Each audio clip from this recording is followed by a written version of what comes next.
and welcome back to another Baseball Opps Podcast with TopVelocity. Me, Brent Porcio here.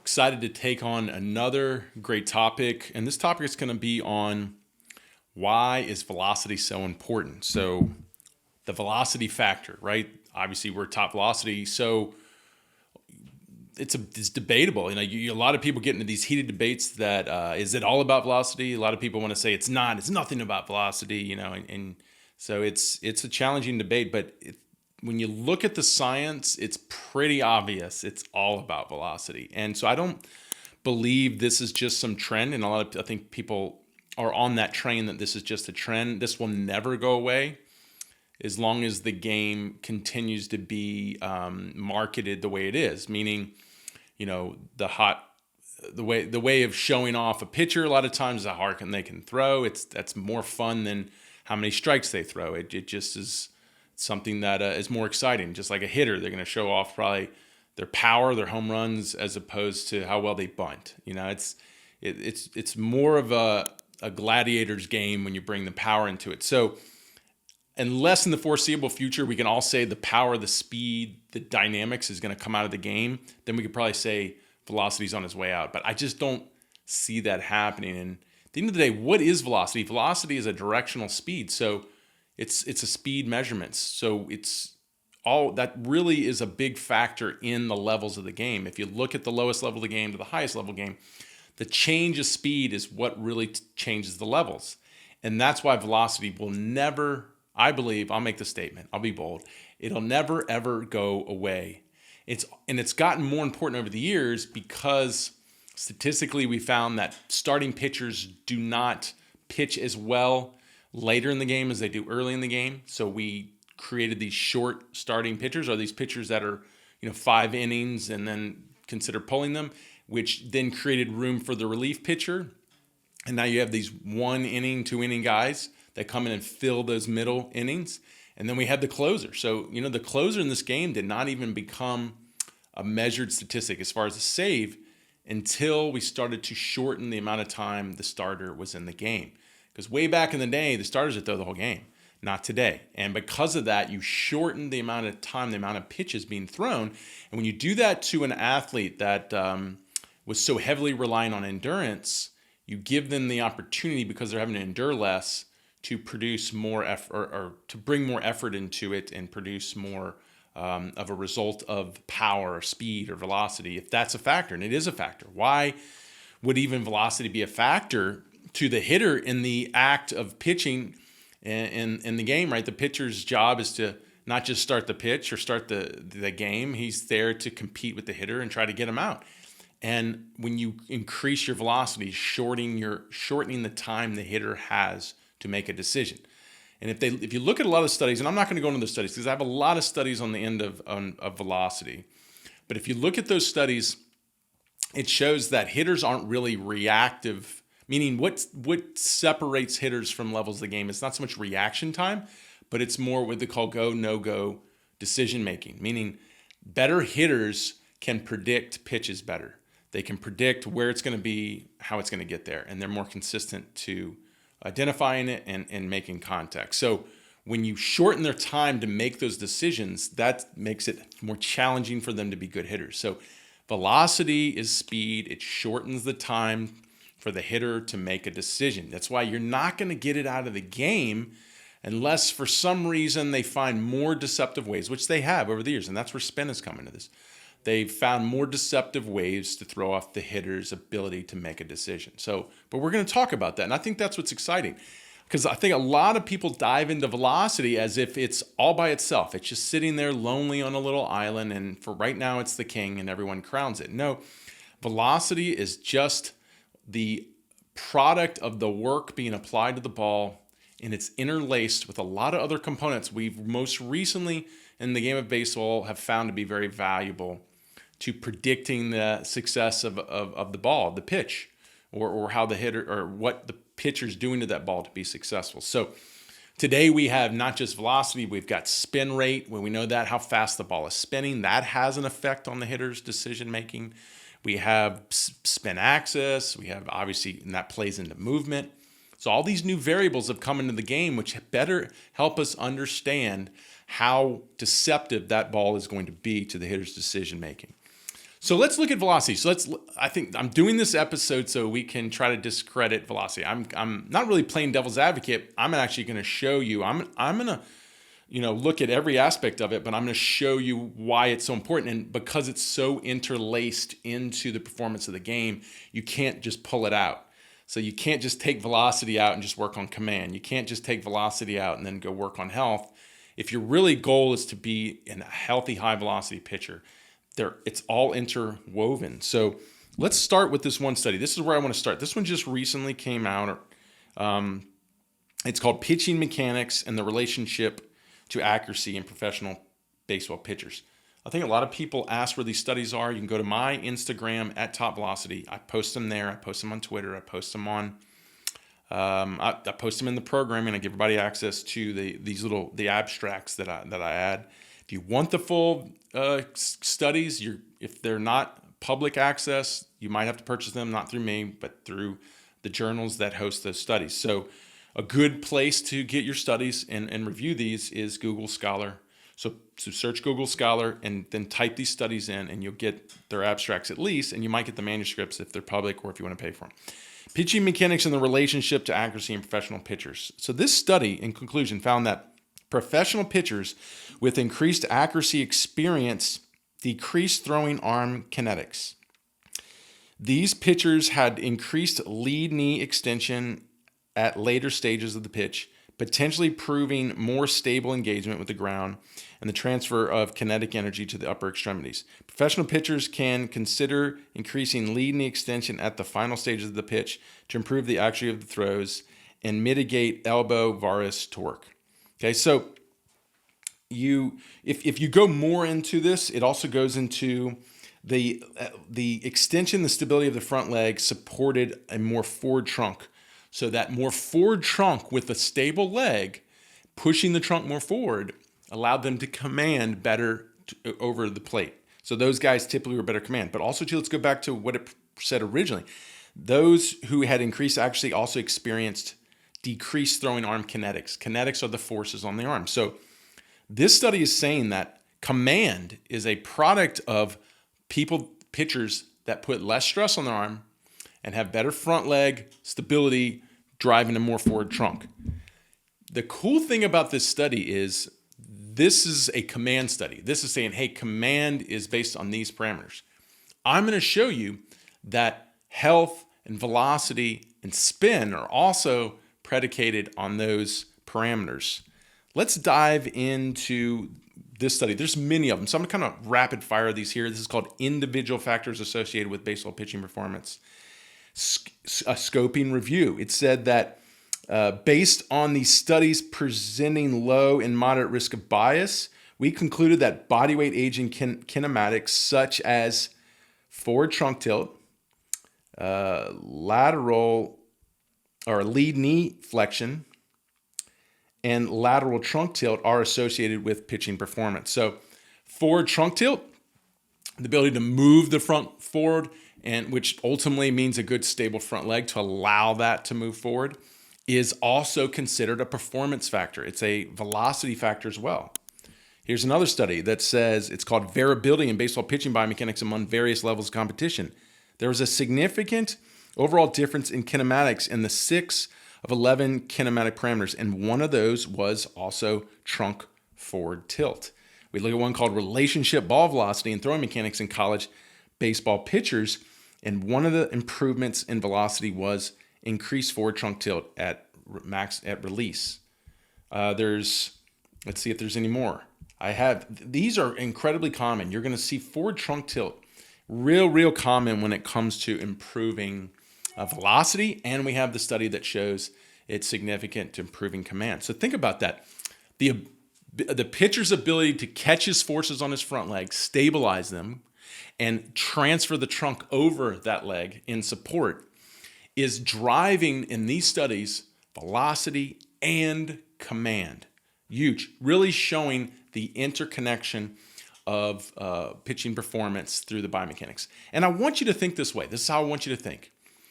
for example, these metrics off the ball, velocity, spin rate, spin direction, that is the result of the work applied to the ball. So if I create work on the ball, forces to the ball in a certain way, the result is going to be in those measurements: velocity, spin rate, spin direction. Think of the body in a similar format. The work I apply through my body is going to be measured out in the biomechanical results. So if I apply work through my body, forces through my body, movements through my body, it's going to result in these biomechanics: a more stable front leg, a more forward trunk tilt. So think about that, how that works. I have to first apply the work into my body to produce a result through my movements of my body.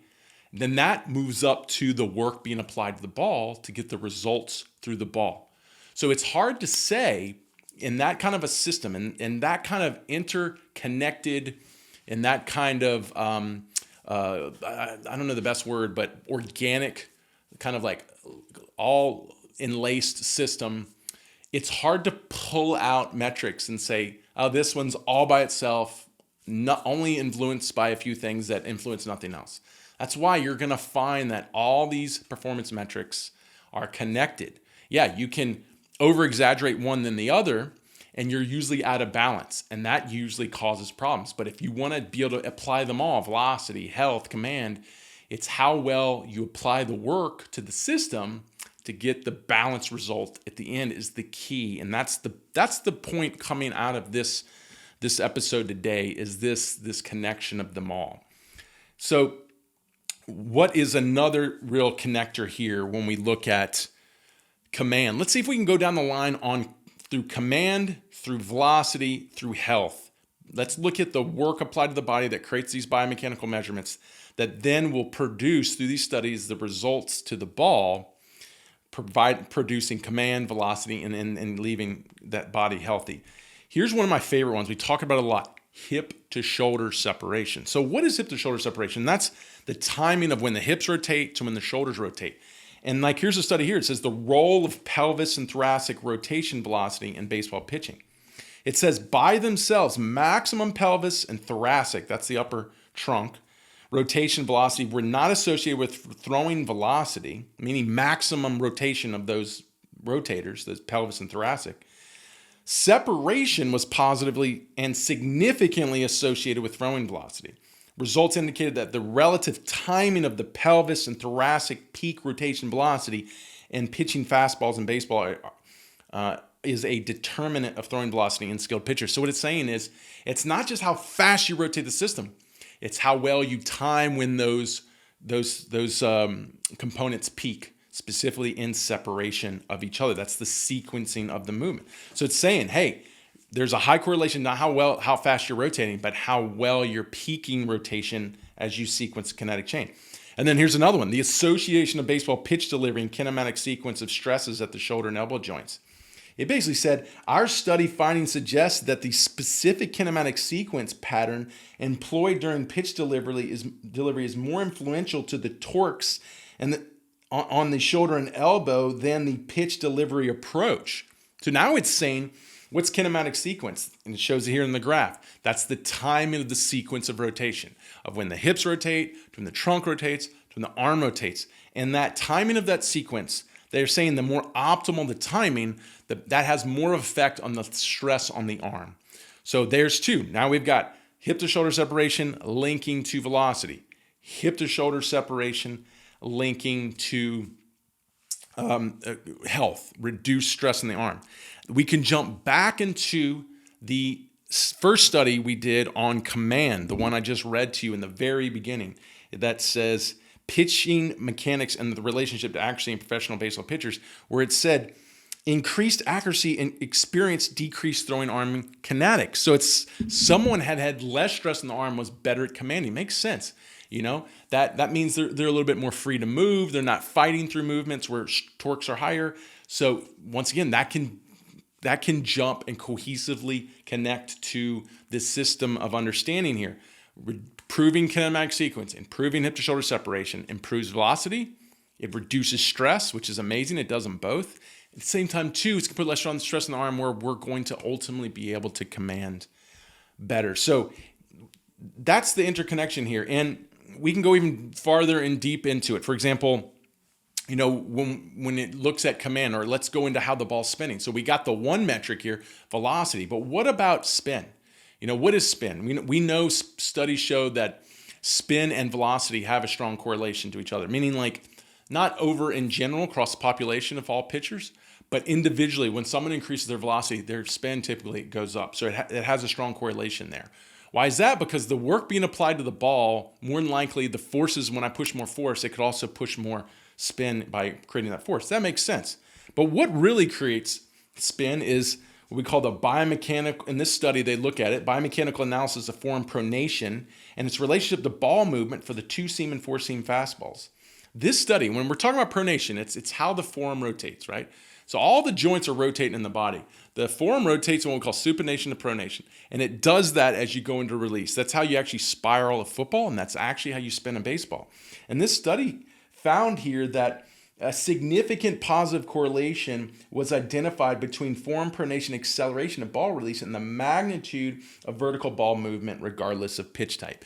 So what it's saying is pitchers have more pronation speeds, acceleration of pronation, typically had better movement. If it was vertical movement, if it was horizontal movement, if it was a breaking pitch, pronation is the key to spin. So how do we create more pronation, right? Well, here's a study that found, it's called biomechanical effects of foot placement during pitching. So foot placement during pitching. And they measured it as a pitcher landing to the first base side as a righty or the third base side. And it found that open pitchers, so pitchers that landed to the open side, had less shoulder abduction at the time of ball release, so their shoulders were a little bit lower at ball release, and their greater maximum shoulder instrumentation velocity in comparison with the closed pitchers. They also had less forearm pronation at the time of ball release and greater maximum elbow extension. So what he's saying is someone who lands the open side, the elbow wants to come down, because think about it, their momentum wants to go this way, but the target's back the other way. So they kind of drop their elbow to keep the direction moving towards the target because their body's going this way. And then because of that, because they're in an open position, now the arm has to work harder to pronate, to come around. As if they were closed, it would more easily come around. So now they're being forced to, they're getting into less pronation and more elbow extension because they're pushing to keep that direction.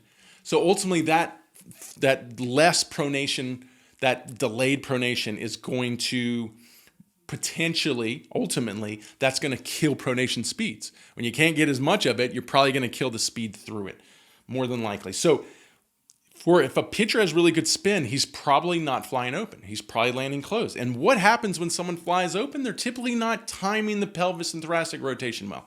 So their hip to shoulder separation timing is off, which is causing them to early trunk rotate or fly open. Now they drop their arm, they drag their arm, they push, they kill pronation. Now those guys have flatter pitches. They don't have good spin rates. So this is the cohesiveness of what I love of truly understanding optimal biomechanics. It's using what we call the kinetic chain approach, which is what TopVelocity is. We're built on the kinetic chain approach. And it says if you correctly apply the work to the body to optimize the movements it produces, optimal hip to shoulder separation, optimal leg drops, optimal forward trunk tilt, optimal front leg stability, then you're going to get everything you want as an elite pitcher. You're going to get more velocity, more spin, better health, less stress, more command. It's all in here. And the more these studies come out, the more the story is it being exposed and we're seeing the truth. And unfortunately, there's tons and tons of methods out there that are ignoring this. They're segmented. They're not using the whole body. And ultimately, that's probably why we have such criticism on velocity, that it's independent of command. It's independent of health. It's probably because they're watching these methods that are flawed. They're not built through the kinetic chain. And they're overemphasizing something to get velocity, and it's throwing off the balance of command and health. But if you were applying the full kinetic chain, that should not happen. You're going to get the best of everything. But I'll tell you right now, it is a lot harder process. So I hope this helps you understand why velocity is so valuable, why it can never be plucked from the system that produces an elite pitcher, And that ultimately, once you truly understand it, it should be something you should be comfortable with developing, and you would know that it all comes together when it comes to developing the elite pitcher. So appreciate you listening. If you have a comment, please post it here. We'd love to hear your thoughts. I hope you can get to all those studies and learn more with me, and we'll see you on the next episode.